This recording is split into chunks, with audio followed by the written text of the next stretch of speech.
आप सभी को जय मसीह। और आज हम पढ़ेंगे रोमियो उसका 2 अध्याय उसकी 17 से पढ़ेंगे।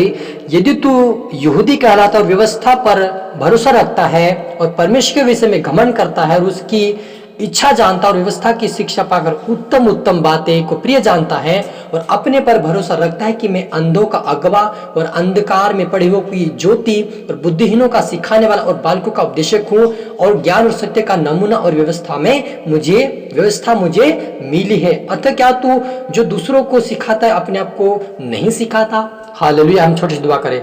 धन्यवाद प्रभु यीशु पवित्र आत्मा पिता परमेश्वर, आप मेरे मुख से होकर बोले प्रभु जी, आज का वचन, आज की व्यवस्था, आज का जो वचन है पिता, हम हर एक से बातें करें और हमारे जीवन में सुधार और आत्मिकता में बढ़ने के लिए आप मदद और सहायता कीजिए।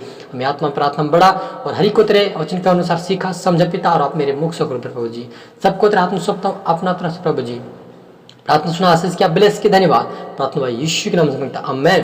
तो मेरे अजीजों, यहाँ पर प्रभु यीशु मसीह के वचन में लिखा है, यदि तू यहूदी कहलाता है, व्यवस्था पर भरोसा रखने वाला भी है और परमेश्वर के विषय में घमंड भी करता है और उसकी इच्छा को जानता और उस व्यवस्था शिक्षा पाकर उत्तम उत्तम बातें प्रिय जानता है और अपने आप पर भरोसा रखता है कि मैं अंधों का अगवा हूँ, मैं अंधकार से भरे हुए लोगों को सिखाने वाला हूँ, बालकों को उपदेश देने वाला हूँ, ज्ञान सत्य का नमूना व्यवस्था में मुझे सत्य का नमूना हो और मैं व्यवस्था मुझे परमेश्वर ने दिया है। यदि हम ये सारी बातें जानते कि हमें परमेश्वर ने हमें अगुवे बनाया है, परमेश्वर ने अपने दास अपने दासों को चुनकर हर एक के लिए एक अगुवा रखा है, लेकिन यदि वो लिखा कि अतः क्या तो अपने आप को नहीं सिखाता? क्या आप ही क्या चोरी करता और तू जो कहता कि व्यभिचार ना करना, चोरी ना करना, और जो मूर्तों को घृणा करता है, क्या आप ही मंदिरों को लूटता है? तू जो व्यवस्था के विषय में घमंड करता है, क्या व्यवस्था ना मानकर परमेश्वर का नजर करता है? हालेलुया। यहाँ पर वचन में लिखा है कि तू दूसरों को सिखाता कि चोरी ना करना, व्यभिचार ना करना, पाप ना करना, बुराई ना करना और किसी को ना लूटना, किसी मंदिर में ना लूटना, ना किसी को धोखा देना, ना किसी से तू झूठ बोलना। लेकिन क्या तू ऐसा नहीं कि तू खुद उस काम को कर रहा है? क्या तेरे पास व्यवस्था आने के बाद भी तू घमंड के साथ क्या तू परमेश्वर का अनादर कर रहा है? क्या? तो मेरे अजीजों, आप और मुझे सावधान होने की जरूरत है कि यदि हम परमेश्वर के अगुवे हैं, परमेश्वर के सेवक हैं, तो हमें खुद को वचन का पालन करना होगा, हमें खुद उस वचन के निमित्त चलना होगा। प्रभु यीशु मसीह के तभी चेले कहलाएंगे। प्रभु ने कहा कि जो कोई मेरी आज्ञाओं को मानता है वो मेरे चेला है। तो हमें खुद को वचनों का आज्ञा का पालन करना पड़ेगा, खुद हमें सीखकर समझकर उसके ऊपर चलकर फिर हमें दूसरों को सिखाना है। यदि हम अपने जीवन में ये वचन लागू नहीं करे, दूसरों को सिखा रहे, तो वो फल नहीं आएंगे। हमें खुद को प्रार्थना योद्धा बनना पड़ेगा, खुद को विश्वासी अच्छा बनना पड़ेगा, खुद को प्रार्थना योद्धा, खुद को पवित्रता में वचनों में बना के रखना पड़ेगा, खुद को हमें उस वचनों के में चलना पड़ेगा।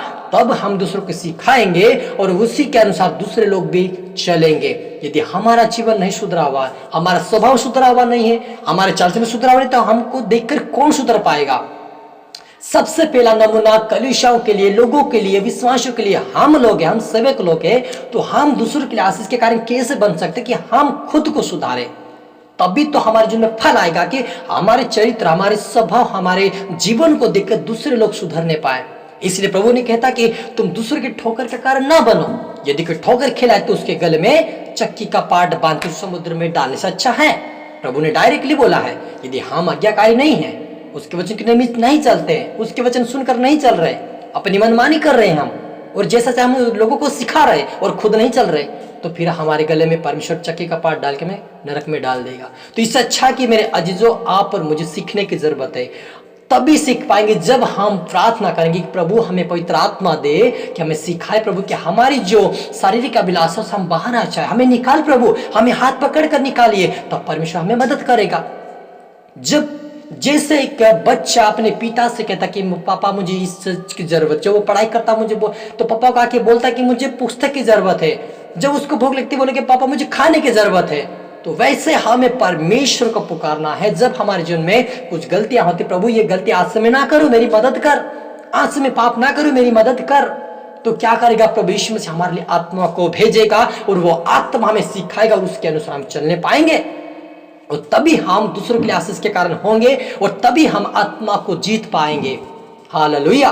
तो तो वहां पर मुझे इस वचन में यही सीखने को मिलता है कि हमें सावधान होना चाहिए, हमें हर एक सेवक को सावधानी से चलना चाहिए और वचनों का पालन आज्ञाकारी बनना चाहिए।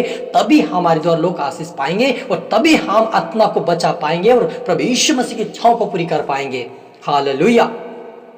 तो मेरे अजीजों, परमेश्वर ने कहा है क्या तू यदि खुद तो निकम्मा नहीं है, क्योंकि तुम्हारे कारण जाति से अन्य जाति भी परमेश्वर के नाम की निंदा की जाती है। हालेलुया।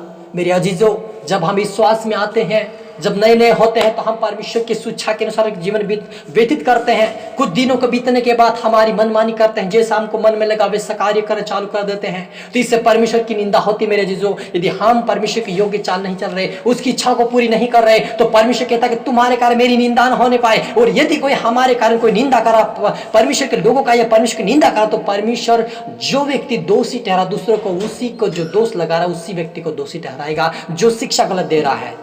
तो आप पर मुझे सावधान होने की जरूरत है कि यहोवा परमेश्वर हमें इन चीजों से बचाए, पाप और बुराई से, निंदा करने से हमें बचाए और हमें पवित्रता में, प्रार्थना में, वचनों में बढ़ाए।